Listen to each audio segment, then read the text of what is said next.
Okay, well this is the point we left off in the previous video, and I'm going to clear all this stuff off the screen. I just wanted to bring us back to where we started. We're going to have a matrix that is a 3 by 3, 3 rows and 3 columns, multiplied by a matrix that is 3 rows by 1 column, and the resulting matrix will also be 3 rows by 1 column. All right, and let's talk about now how we actually multiply matrices and the specific type of situation that we have here.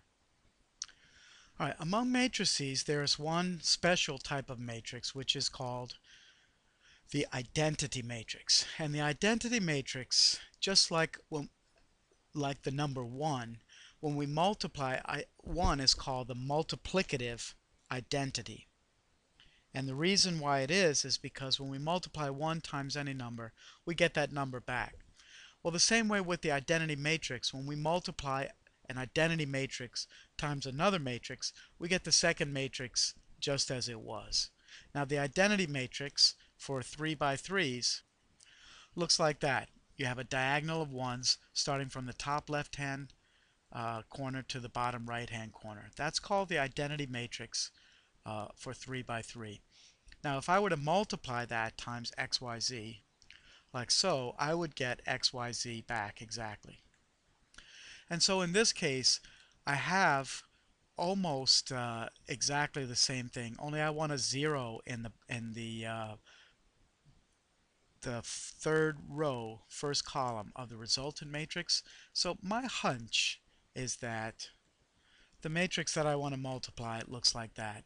It seems that that should give me a 0 in the third row and give me what I'm looking for. Well, let's actually multiply that out and see. So that in that case, the answer would be B. Let's see if that is what happens. Now, when you multiply matrices, remember, that would be great if we could have our calculators do this for us, but this particular problem cannot be necessarily handled by a calculator because we don't have numbers in it. But you could put some numbers, and maybe I'll give an example of how we might use a calculator to do this. So when we multiply matrices, we're going to start with the first row, and we're going to multiply the first row, first column, times the first row, first column of the second matrix. So I put a little dot there, and we have 1 times x, that's equal to x. Then we're going to multiply the first row, second column, times the second row, first column of the second matrix. So we multiply 0 times y, and that's 0, and we add it to the first. Then we multiply the first row, third column, times the third row, first column of the second, and we get 0 times z, and that is also 0, and we add it. And that sum gives us the first row, first column of the resultant matrix. And it came out to be x as I expected. All right, then we're going to do the same thing with the second. We're going to have the second row, first column times the first row, first column. So in this case, it would be 0 times x, which is 0. And then we're going to have 1 times y, which is y. And then we're going to have 0 times z, which is 0. And that gives me exactly what I expected. So now I have x and y as the first two rows in that resultant database, and the resultant matrix, I'm sorry. We're going to continue with the third row of the first matrix. So we're going to have 0 times x, which gives me 0. Then we're going to have 0 times y, which also gives me 0.